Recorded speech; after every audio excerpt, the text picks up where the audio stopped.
एक महिला भक्त वृंदावन से बिहारी जी लेकर अपने घर आई और तभी बाहर से गोलू घर के अंदर आया और माँ से पूछता है कि माँ, यह कौन है? तो मैया ने बोला, ये भगवान है और ये ही हमारे मालिक हैं। अब तो घर में जब भी कोई नई चीज बनती तो सबसे पहले बिहारी जी को भोग लगता। पहले यह सब चीजें गोलू को सबसे पहले मिलती थीं। इससे गोलू बहुत चिढ़ने लगा और मन ही मन ठाकुर जी को कोसने लगा। एक दिन गोलू की माँ काम पर जाते समय बोली, गोलू, यमुना जी से मटके में जल भरकर लाना। जब गोलू पानी भरने के लिए जाने लगा तो जाते जाते बिहारी जी को कहने लगा, खाने के लिए तो सबसे पहले तैयार रहते हो, लेकिन काम तो मुझे ही करना पड़ता है। अगर यहाँ रहना है तो काम करो।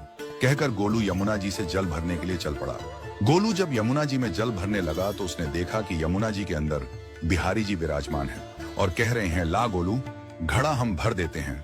गोलू उनको देखकर हैरान हो गया और बोला, नहीं नहीं, मैं अपने आप भर लूंगा। लेकिन ठाकुर जी ने उसके हाथ से घड़ा ले लिया और भरकर घर ले आए। गोलू घर आकर डर रहा था कि अगर माँ को पता लगा कि मैंने ठाकुर जी से काम करवाया है तो आज मेरी पक्की पिटाई होगी।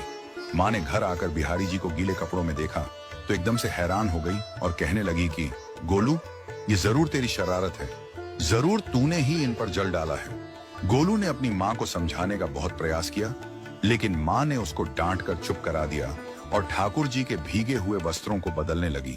अगले दिन जब माँ ने गोलू को अनाज पिसवाने का काम दिया तो बिहारी जी फिर अनाज का कनस्तर ले आए और माँ को ठाकुर जी के वस्त्रों के ऊपर सूखा आटा पड़ा मिला।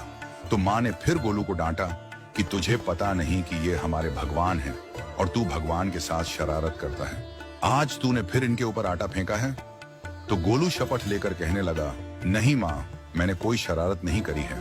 ये तो मेरे हाथ से गेहूं का कनस्तर लेकर खुद पिसवा कर आए हैं। गोलू की माँ आज बहुत गुस्सा हुई। अगले दिन फिर माँ बोली, बेटा गोलू, आज तुम्हारे बाबा बाहर गांव से वापस लौट आएंगे। बस आज का ही काम है, तुम जंगल से थोड़ी लकड़ियां ले आना। गोलू फिर डर गया, कहीं ठाकुर जी फिर मेरे पीछे ना आ जाएं।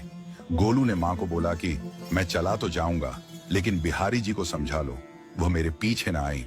उसकी माँ हंसकर बोली, हाँ हाँ समझा दूंगी, तुम जाओ तो सही। गोलू जल्दी जल्दी लकड़ियां लेने जंगल में चला गया और माँ काम पर चली गई। लेकिन उस दिन माँ काम से जल्दी वापस आ गई और देखा बिहारी जी अपनी चौकी पर विराजमान नहीं है। वह तो एकदम से घबरा गई कि कहीं गोलू की शरारत तो नहीं। वह भागी भागी जंगल की तरफ गई। तभी उसने देखा कि गोलू के साथ एक इंसान लकड़ियों को लेकर घर आ रहा है। गोलू की माँ यह देखकर हैरान हो गई कि यह तो बिहारी जी हैं। ये क्या हमारे भगवान हमारा काम कर रहे हैं? इसका अर्थ गोलू ठीक कह रहा था। वह जल्दी जल्दी भागकर ठाकुर जी के पास गई और लकड़ियां उनके हाथ से लेते हुए उनके चरणों में गिरकर रोती हुई बोली, हे बिहारी जी, ये आप क्या कर रहे हो? मुंह गरीब का काम क्यों कर रहे हो? ठाकुर जी मुस्कुराते हुए बोले, हमें तो तेरे बेटे पर बहुत प्यार आता है। सब लोग हमें भगवान समझते हैं, लेकिन एक तेरा बेटा ही था जो हमको अपना मानता था। अपना मानकर वो हमें डांट भी देता था, हमारे साथ गुस्सा भी करता था, और जो हमें एक बार अपना मान लेता है तो हम उसके मान के लिए उसके ही हो जाते हैं।